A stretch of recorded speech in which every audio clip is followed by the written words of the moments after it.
ठीक आहे, आपण जिल्हाधिकारी कार्यालयासमोर आमरण उपोषण करताय, नेमकी काय मागणी आहे, कशा बाबतीत आमरण उपोषण करताय आपण? सर माझं नाव विजय महादेव वाघमारे, राहणार वडगाव जत, तालुका कळंब, जिल्हा धाराशिव. तर माझी मागणी आहे, माझे वडील वन विभागामध्ये कार्यरत होते, वनमजूर या पदावर.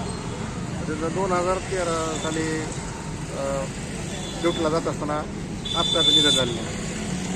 तर त्यांच्या जागेवर शासनाचा जी आर आहे की त्यांच्या वारसाला एका घेता येतं. पण 2014 साली मी वन विभागाला अर्ज केलेला आहे, तर मला अनुकंपावर नियुक्ती मिळावी. तर आज सर 10 वर्ष होऊन गेले, माझे काय नोकरी नाही आणि माझं वय संपत येतं आता 1.5 महिन्यामध्ये. 1.5 महिन्यामध्ये तुमचं वय संपत आहे. मी वारंवार अर्ज देतोय, जिल्हाधिकाऱ्याला अर्ज दिला आहे, वन विभागाला अर्ज दिला आहे, छत्रपती संभाजीनगरला अर्ज दिला आहे.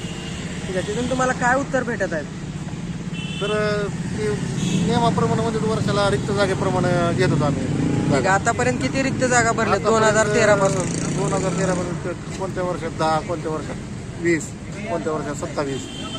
ठीक आहे, आणि मग 10 वर्ष मी वेटिंग लिस्टला येत आता आज ह्या वर्षी लागेल, त्या वर्षी लागेल अशाला बसलो होतं. आणि नेमकं आता माझं वय संपायला जवळ नंबर आला, 3 नंबरला नाव. 3 नंबरला नावून आता वय संपत आहे आणि आता जागा एक रिक्त नाही. मग आता काय करायचं? मग काय मागणी काय आहे तुमची, काय व्हायला पाहिजे? तर मला नोकरी मिळावी आहे.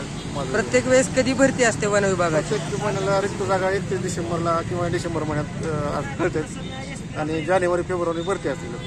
ठीक आहे, मग आता यावेळेस तुमचा 3रा नंबर आहे अनुकंपा धारकामध्ये, त्यामध्ये तुमचा नंबर लागावा अशी तुमची मागणी आहे. हां, ठीक आहे, मग आता हा आमरण उपोषण तुम्ही कधी निर्णय घेतला आमरण उपोषण करण्याचा? तर आम्हाला उपोषण करण्याचा 26 जानेवारी ठीक आहे, काल 26 जानेवारीला आपण उपोषणाला बसलेला आहात. सत्तागिरी ठीक आहे.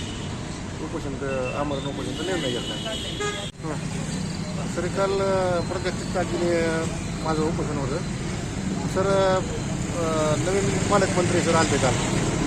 तर सर पालकमंत्री आले असता पालकमंत्रीने आमच्याकडं बघितलं नाही सर. हां, असं मी ऐकलं होतं की पालकमंत्री असे न्याय देतात म्हणून ऐकलं होतं, म्हणून मी 26 जानेवारी निवडली होती की पालकमंत्री येतील. पालकमंत्री इथं आले नाहीत काल? पालकमंत्र्यांनी बघितलं नाही सर इथं. बरं. मी ऐकलं होतं पालकमंत्री असं म्हणजे काय अन्याय व्हायला तर न्याय देणारे असे पालकमंत्री आहेत, हां, पण बघितलं नाही सर त्यांनी परत. ठीक आहे, मग काय निवेदन काय आहे पालकमंत्र्यांना? सर हीच नोकरी लागणार, माझं वय संपायला दुसरं काय नाही.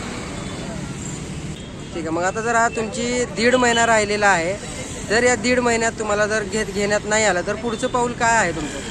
पुढचं पाऊल सर उपोषण अजून आमरण उपोषण करून सर नाही कोण आले आपल्याकडे तर मी आत्मदन करणार जोपर्यंत नोकरी मिळणार नाही.